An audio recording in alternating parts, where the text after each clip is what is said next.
pas là, man! T'es malade? C'est bien que trop dangereux!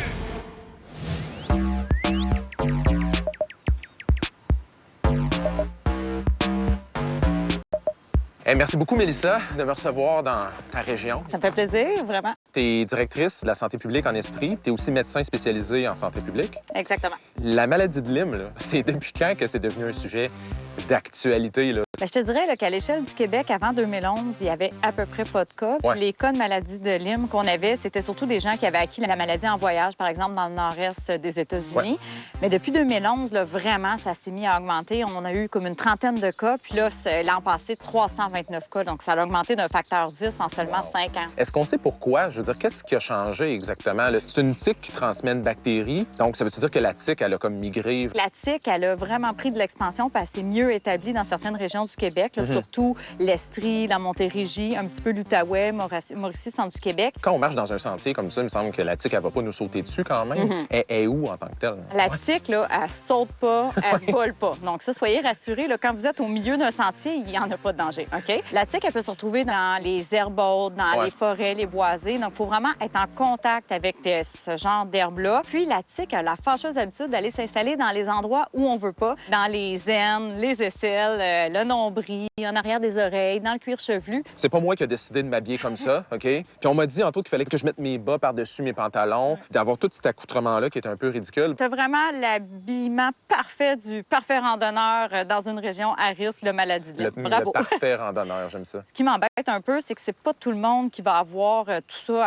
à portée de main. L'important, c'est de se couvrir la peau le plus possible, mettre des vêtements pâles pour être capable de voir si la tique est après nous, puis autant que possible, rentrer son chandail dans son pantalon, rentrer son pantalon dans les bas, juste pour pas que la tique, elle se fraye un chemin puis aller s'installer sur nous. J'ai trouvé un modèle que je pense qui est assez réaliste. Est-ce que j'ai raison? Oui, ça ressemble vraiment, mais vraiment beaucoup plus gros. Là. Tout le monde, si vous attendez à retrouver ça sur votre corps, vous vous trompez. C'est à peu près 1 à 3 mm, la tique, habituellement, avant qu'elle soit gorgée de sang. Puis une fois qu'elle est gorgée de sang, elle peut monter, là, dans le pire des cas, à peu près 1 cm. Sauf que quand tu la vois à 1 cm, qui est un peu trop tard, parce que ça veut dire qu'elle a déjà pris son repas et qu'elle est sur toi depuis longtemps. OK, fait que là, je suis allé faire une randonnée dans la forêt. Je me suis pas protégé comme il faut. Et puis, je retrouve une tique sur ma jambe ou ailleurs. Qu'est-ce que je fais? Est-ce que je panique? L'important, là, c'est de prendre la peine, quand on vient de faire une randonnée, idéalement dans les 2 heures, de s'inspecter. Et si on trouve la tique, la première chose à faire, c'est de la retirer avec un objet qu'à peu près toutes les familles ont, c'est-à-dire une pince à sourcils.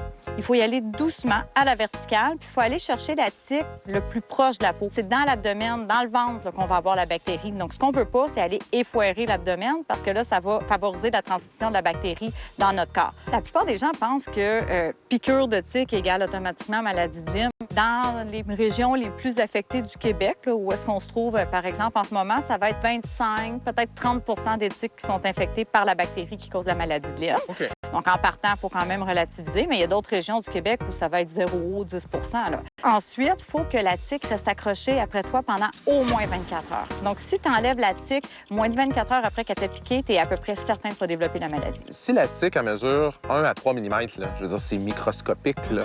Fait qu'il y a un risque réel de se faire piquer par une tique puis de jamais s'en rendre compte. Puis en plus, la tique, elle a cette caractéristique-là, juste pour nous écœurer, c'est que dans sa salive, elle a un anesthésiant. Ce qui fait en sorte que quand tu te fais piquer, normalement, tu vas pas le sentir, tu vas pas avoir de douleur comme ça serait le cas pour une guêpe, là, par exemple. Ça serait quoi les symptômes de la maladie de Lyme au départ? La maladie de Lyme, ça prend au moins 3 jours avant que la rougeur se mette à apparaître. Puis, contrairement à une réaction plus allergique, la rougeur, elle va aller toujours en augmentant, puis elle devrait dépasser le fameux 5 cm. En plus de la rougeur, on peut avoir dans les 3 à 30 jours qui suivent la piqûre, un peu comme une bonne grippe, là. Tu sais, mal à la tête, raideur de nuque, on peut faire un peu de fièvre, mal aux muscles. Donc, ça va être vraiment ce genre de symptômes-là, un peu d'allure grippale qui peuvent accompagner la fameuse rougeur. OK, j'aimerais ça qu'on se fasse des petits scénarios plus concrets ensemble, là. Premièrement, je me suis fait piquer par une tique, mais j'ai aucun symptôme. Qu'est-ce que je fais? Disons que tu es venu dans une région qu'on dit à risque et que tu as été piqué récemment. Donc, ça fait moins de 3 jours. Tu es peut-être éligible à ce qu'on appelle le fameux antibiotique préventif. On parle d'une pilule, une dose, puis une fois que vous prenez ça, vous êtes à peu près garanti de ne pas développer la maladie. Deuxième scénario, je me suis fait piquer, j'ai des symptômes. On prend pas de chance, on va consulter un médecin et on n'oublie pas, bien sûr, de lui dire qu'on a été piqué par une tique. Où est-ce que ça se complique? C'est quand les gens sont passés tout droit sur leur stade précoce de maladie. Ouais. Donc là, on est plus quelques semaines, mois, des fois même années après la piqûre. Oui, parce qu'à long terme, si la maladie de Lyme n'est pas traitée, c'est ça, elle peut avoir des conséquences quand même graves sur la santé. Là. On a presque la moitié de nos cas qui nous sont signalés qui ont fait l'objet de complications, là, soit des méningites, des hospitalisations, donc toutes sortes de problèmes. Donc, c'est vraiment pas à prendre à la légère. Y a-t-il d'autres choses qu'on peut faire aussi pour essayer de prévenir? Il faut pas oublier de porter du chasse-moustique à base de dés. Moi, je pense que le plus important, c'est vraiment quand on revient chez nous, de prendre la peine de bien s'inspecter à tous les jours. Et je crois fondamentalement, d'un point de vue santé publique, qu'on a beaucoup plus de bénéfices